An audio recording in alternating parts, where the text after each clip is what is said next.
Hello everyone, কেমন হবে যদি আপনাদের শহরে বাবলের বৃষ্টি হয় এবং তারপর পুরো শহর একটা বিশাল আকৃতির বাবল দিয়ে ঢেকে যায় এবং শহরের ৮০ ভাগ মানুষ নিমিষেই শেষ হয়ে যায় আর বেঁচে থাকে শুধু কিছু সংখ্যক মানুষ। তারপর আপনি সেখানে কিভাবে সারভাইভ করবেন এবং ওই দুনিয়াটা কেমন হবে, এমনই একটা ঘটনা নিয়ে ২০২২ সালে মুক্তি পায় জাপানিজ এনিমে মুভি বাবল। সিনেমার শুরুতে আমাদের পানিতে ডুবে থাকা টোকিও শহর দেখানো হয় আর আমরা কয়েকজন পার্কোর ছেলেদের দেখতে পাই যারা একটা বিল্ডিং এর উপর দিয়ে দৌড়াচ্ছিল আর নিচ থেকে তাদের অনেক মানুষ চিয়ার করছিল। আসলে এই খেলায় দুই টিম থাকবে এবং তাদের দুইজনেরই ফ্ল্যাগ থাকবে। যে টিম আগে ওই বিল্ডিং এ গিয়ে বিপরীত দলে ফ্ল্যাগ নেবে তারাই জিতে যাবে। এরপর একটা মেয়েকে দেখানো হয় যে খেলাটা মনিটরিং করছিল, যার নাম হচ্ছে মোকোতো, এবং এদের সবার যে চিফ ছিল তার নাম হচ্ছে শিন। আর অন্যদিকে একটা ছোট ছেলেকে দেখানো হয় যে চিন্তা করে সে সবার আগে যাওয়ার জন্য বাবলের উপর দিয়ে লাফ দিয়ে যাবে। তখনই আমরা দেখি ওসাগি নামের ওই ছেলেটি বাবলে লাফ দেয় কিন্তু সে নিচে পড়তে থাকে। তারপর সে কোনোভাবে রশি ধরে ফেলে এবং বেঁচে যায় নিচে পড়া থেকে, কারণ নিচেই একটা গর্ত রয়েছে আর ওটার মধ্যে পড়লেই সে মারা যাবে। আর তখন বাকিরা সিঁড়ি বেয়ে বের হতে থাকে ওকে বাঁচানোর জন্য। তো এরপর আমাদের হিবিকিকে দেখানো হয় যে পার্কর করতে করতে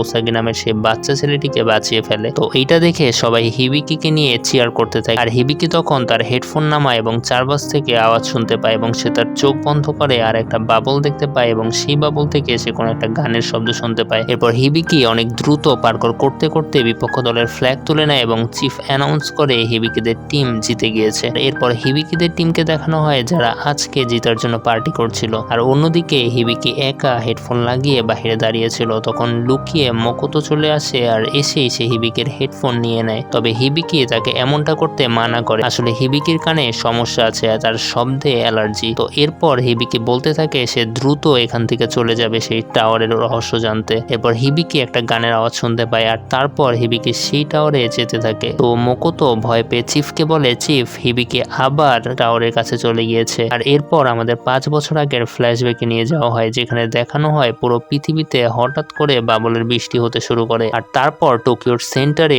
অনেক বড় একটা ধামাকা হয় এবং টোকিওর উপর বিশাল একটা বাবল তৈরি হয়ে যায় এবং কিছুদিনের মধ্যে সে বাবলগুলো ফেটে পানি হয়ে যায় আর এর ফলে পুরো টোকিও শহর পানিতে ডুবে যায়। আর এইটা নিয়ে রিসার্চ করার জন্য পুরো পৃথিবী থেকে বড় বড় সায়েন্টিস্ট এসেছিল, কিন্তু তারা কেউ এটার সলিউশন বের করতে পারেনি বা কেন হয়েছে এটাও বের করতে পারেনি এবং এই টোকিও শহরকে পুরোপুরি ব্যান করে দেওয়া হয়েছে। তবে তারপরও অনেকে এখানে ভিতরে ইলিগালি বসবাস করছে আর হিবিকি তাদের মধ্যে একজন। তো এরপর সে দেখতে পায় টাওয়ারে একটা বাচ্চা দাঁড়িয়েছিল। হিবিকি এইটা দেখে টাওয়ার থেকে নিচে পড়ে যেতে লাগে, কিন্তু তখন হিবিকি তার নিচে একটা স্পাইডার ওয়েব দেখতে পায়। ওইটা থেকে বাঁচার জন্য হিবিকি পানিতে পড়ে। তো এরপর হিবিকি বেহুশ হয়ে যায়। তখন আমরা একটা বাবলকে নড়াচড়া করতে দেখি এবং অনেকগুলো বাবল একসাথে হয়ে একটা মেয়ের রূপ নেয় আর ওই মেয়েটি হিবিকিকে বাঁচিয়ে উপরে নিয়ে আসে। কিন্তু এরপর মেয়েটা যখনই পানির উপরে হিবিকিকে টাচ করে তখনই ওর হাত বাবল হয়ে যেতে থাকে। এরপর আমরা দেখতে পাই শিপে হিবিকির বন্ধুরা তার জন্য চিন্তা করছিল আর এরপর তারা সিনের বোর্ড দেখতে পায় আর তখন সবাই সিনের বোর্ডে হিবিকিকে দেখতে পেয়ে খুশি হয়, কিন্তু এই নতুন মেয়েটিকে দেখে চমকে যায় কারণ এই মেয়েটাকে এর আগে কেউ কখনো দেখেনি। তখন শিন হিবিকিকে বলে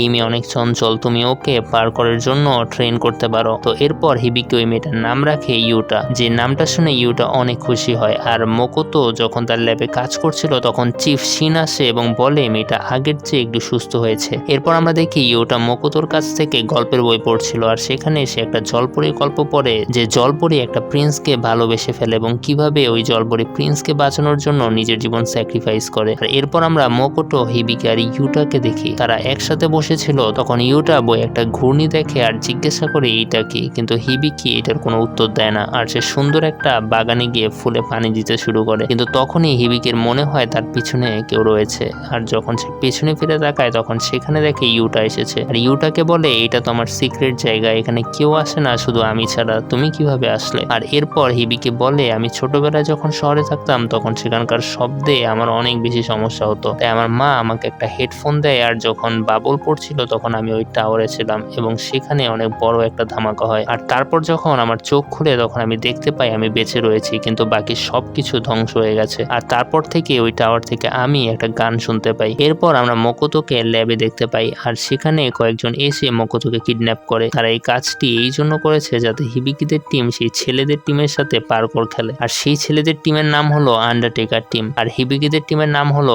ব্লু ব্যাগ। তো হিবিকিদের টিম যায় আন্ডারটেকার টিমকে হারানোর জন্য। এরপর ম্যাচ শুরু হয়ে যায় এবং সবাই পার্কর করতে থাকে, কিন্তু আন্ডারটেকার টিমের সদস্যরা হিবিকিদের টিমের 3 জনকে নিচে ফেলে দেয়, কিন্তু তখন ইউটা দেখে সামনে একটা গর্ত রয়েছে আর সে ওইখানে লাফ দেয়, কিন্তু ওর কিচ্ছু হয় না, বরং উল্টো বাবলের সাহায্যে এগিয়ে যায়। আর ইউটা শেষমেশ পতাকা নিয়ে নেয় আর হিবিকিদের টিম জিতে যায়। তারপর তারা মুক্তোকে ছাড়িয়ে নেয় আর এরপর তারা সব সময়ের মতো তাদের জয় সেলিব্রেট করছিল, কিন্তু ইউটা তখন বাহিরে দাঁড়িয়ে সে টাওয়ারের দিকে তাকিয়েছিল। আর তখন সেখানে একটা স্পাইডার ওয়েব আসে আর আমরা জানতে পারি ইউটার বোন তাকে ডাকছে, আর ইউটা না গেলে সেই পুরো শহর ধ্বংস করে দেবে। তো এইখানে তখন হিবিকে চলে আসে আর সে ইউটাকে তার প্রথম বিজয়ের জন্য একটা গিফট দেয়, যেটা দেখে ইউটা অনেক খুশি হয়। আর তারপর হিবিকে যখন ইউটাকে বলতে যাচ্ছিল যে সে তাকে পছন্দ করে, তখনই হিবিকে দেখতে পায় যে আবারও বাবল পড়তে শুরু করেছে। আর তারপর আমরা দেখি ইউটার হিবিকি যে জায়গায় দাঁড়িয়েছিল সেই জায়গা পুরো কাঁপছে। তো হিবিকি তখন ইউটাকে সামলানোর জন্য তারা হাত ধরে, কিন্তু ইউটার হাত তখন বাবল হয়ে যায়। তো এরপর ইউটা হিবিকিকে বলে আজকে আমার শেষ দিন, আমার বোন আমাকে ডাকছে। আর এটার মাধ্যমে আমরা বুঝি ইউটার বোন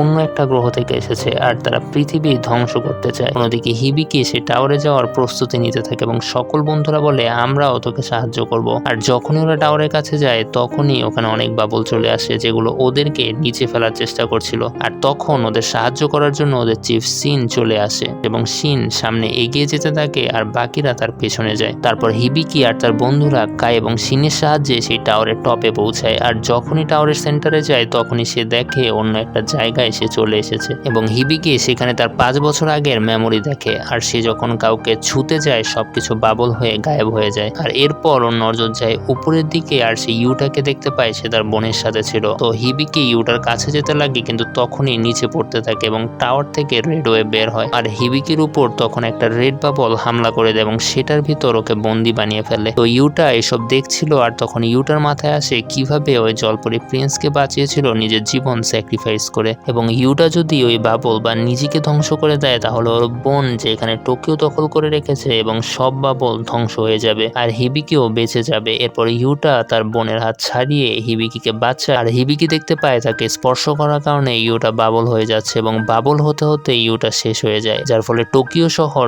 যে বাবল দিয়ে ঢাকা ছিল ওইটা ধ্বংস হয়ে যায়। আর তখন হিবিকি দেখে ইউটা বাবল হয়ে চারপাশে ছড়িয়ে পড়েছে। আর এরপর আমরা টোকিও শহরকে দেখি যেটা এখন পুরোপুরি নর্মাল হয়ে গিয়েছে আর এইখানেই সিনেমাটি শেষ হয়ে যায়।